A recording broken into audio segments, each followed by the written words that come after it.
Namaste children, how are you all? Today we will start the chapter Federalism. So in this chapter we will see the difference between the unitary form of government and federal form of government and features or characteristics of the federalism in India and what is division of powers. In this lecture we will only focus on these topics. So let's first see about the difference between federal form of government and the unitary form of government. When power is divided between the center and state government, or you can say center and other constituents of the government, is known as federal form of government, mean decentralization of power. But you can say example, in India, United States, we have federal form of government. Now in unitary form of government, all the powers are exercised by only one government. You can say United Kingdom of Great Britain. This is an example of the unitary form of government. This is main difference between the federal form of government and the unitary form of government. Power is divided in federal form of government between two levels of the government, but here only one level of government enjoy all the powers of the country. Now we will see federal characteristics of Indian Constitution, because our chapter is mainly related to Indian Constitution, Indian federalism. So we will discuss federal characteristics of the Indian Constitution.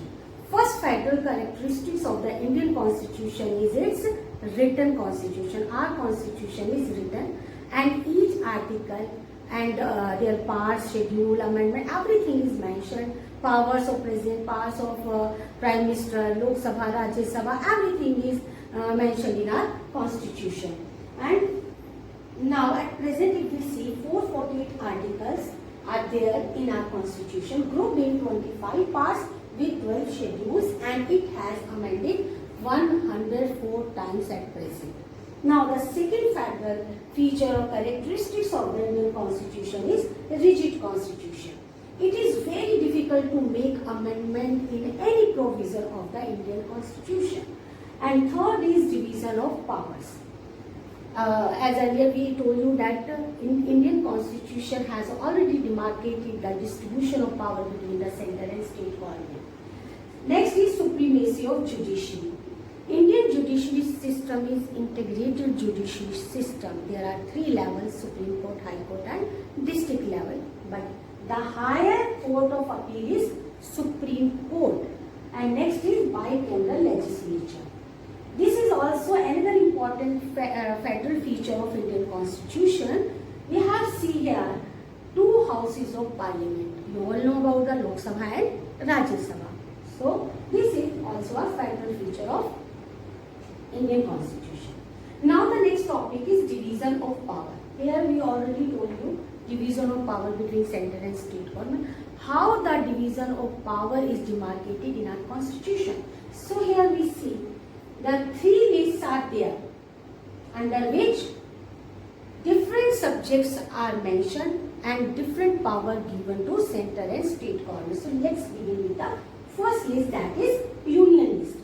For example, defense, currency, foreign affairs, these all national important subjects are included in the union list. And question is, who makes laws on these all important subjects for a country? Can you give me answer? Okay. Answer is union government has power to make laws on all these subjects related to national interest. Comes under the union list. Second is state list. For example, agriculture, irrigation, these all types of subjects are included in the state list. And who has power? Now so I think you can give me answer.